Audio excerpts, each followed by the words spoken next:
Hello and welcome back to my video. Today we will be discussing about what a large language model is, or an LLM. And I remember I briefly talked about large language models, or more or less mentioned large language models, in, but not really going in depth with them. So for this week's topic of focus, we will be talking about LLMs, or large language models, and what they are. So, what are large language models? Well, large language models, or LLMs for short, are a foundational type of machine learning tool. They are also called transformer networks, and they are being used on AI as a way for the AI to self teach themselves using given data or given text.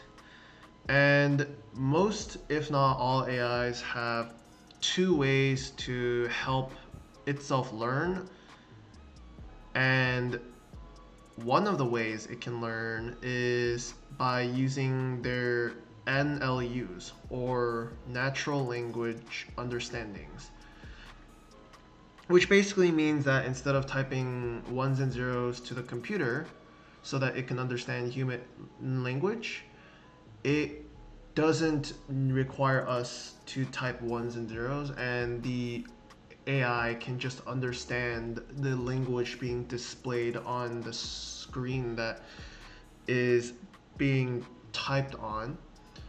So it wouldn't be hard for the AI to get an easier understanding of what we are trying to tell the AI.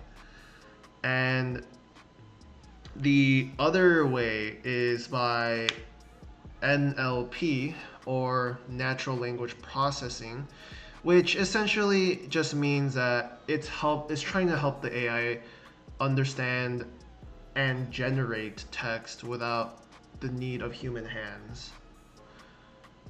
So now that we know a little bit about what large language models are, we need to figure out what it exactly does while it's learning. So, as you see from the slide, a very complicated looking diagram is being shown. That is an AI process called backpropagation. And what backpropagation does is that it learns based on error rate and the result of previous runs of the AI. So, for example, let's say it's trying to learn the number 7 correctly.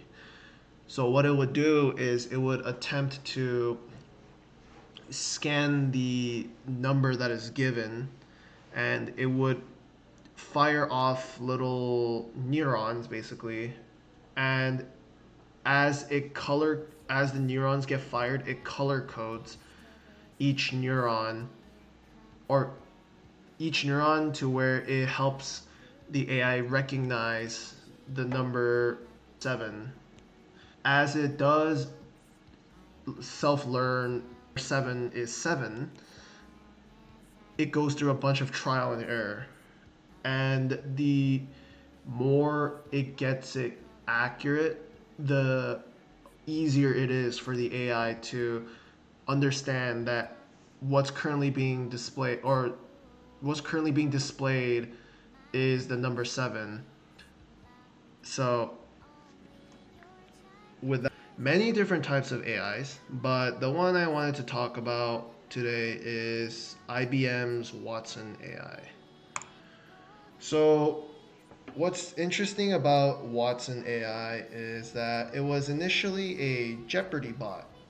Everyone knows what Jeopardy is, and it was trained to answer questions from Jeopardy.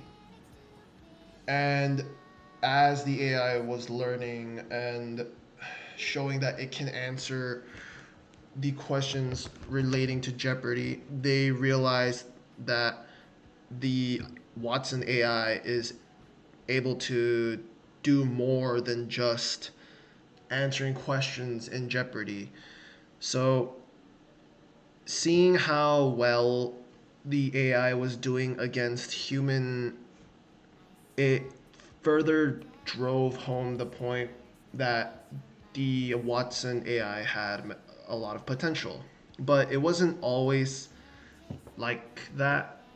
When it was in its starting phases, the Watson AI was comparably a lot worse. The human players that were playing in game.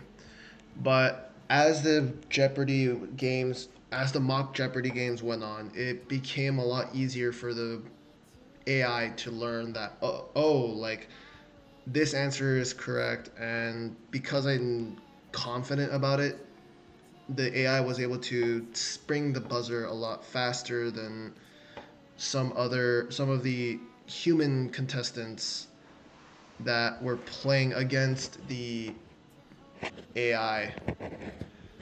So now that we know that the IBM Watson AI was really good for its time, it's now been remodified and improved to where it doesn't require a lot of storage and data, because the main issue of the Watson AI back then when it was still being developed was because of the fact that it took too much data and storage space for the AI to learn. And they wanted to reduce the amount of time and space the AI needed in order for it to learn really fast and accurately. So now, but nowadays the AI has been reconstructed for modern uses and will be seeing more use in the future of IBM's applications and the sort. Now that we know the general idea for what a large language model is, I hope it helps you understand the deeper intricacies of AI. Thank you for watching.